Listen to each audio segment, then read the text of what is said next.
Welcome to Al-Haq's virtual field visit on the village of An-Nu'man, a case of indirect population transfer. The de facto annexation of East Jerusalem and its associated regime of movement restrictions is having a devastating impact upon the fundamental human rights of the Palestinian population. The construction of the annexation wall, which began in 2002, further solidified Israel's policy of annexation of Palestinian territory.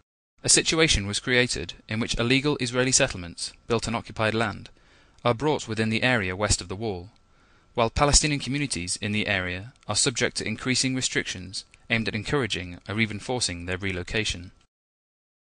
Around Bethlehem, the annexation wall has been built in order to appropriate land from within the West Bank for the construction of settlements.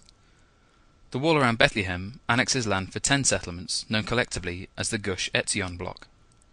At the same time, the wall annexes land from the Bethlehem district, crippling the economy in the area and isolating Palestinian villages located to the west.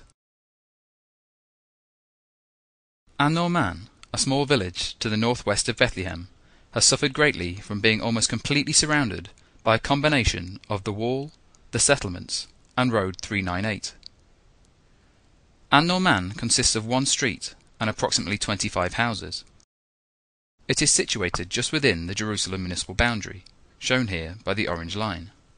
In 1967, Israel illegally annexed East Jerusalem and surrounding areas, including the land of An-Nu'man village. However, the inhabitants of the village were not recorded in the 1967 census of Jerusalem, and many were given West Bank IDs. Villagers are considered by Israel to be illegally residing in Jerusalem simply by being in their homes. In 2002, An-Nu'man's residents were informed that the village lay adjacent to the planned route of the wall, and with the settler bypass road passing through the village, they would have no access to Jerusalem or the West Bank. In 2006, a military checkpoint was established at the entrance to the village, allowing only An-Nu'man residents to pass through. They regularly face delays and harassment. Palestinian visitors with West Bank IDs require special permits, which are very rarely granted. The residents of An-Nu'man are prohibited from building any new structures.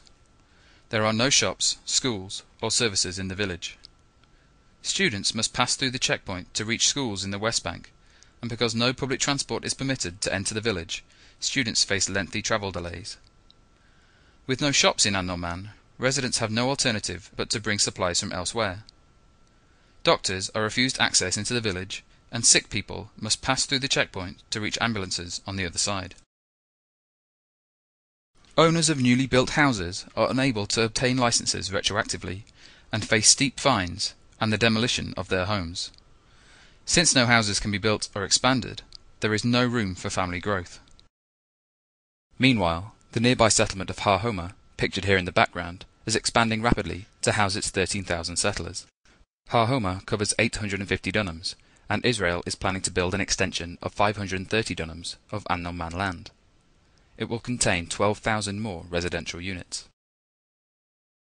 At the time of the creation of this video, there were no signposts to An-Nu'man. The only signs were for Mizmori, the Israeli name for the area. Residents of An-Nu'man report that on occasion, Israeli border police have refused entry to the village, saying there's no such thing as An-Nu'man. The stunting of An-Nu'man's natural growth, the gradual enforced transfer of residents, and the obstruction of any incoming residents can all be attributed to Israel's systematic campaign to ultimately rid the area of its Palestinian inhabitants. This is a clear example of a policy of indirect forcible transfer, which is a war crime under international humanitarian law. Should these policies be allowed to continue, the village will become a ghost town.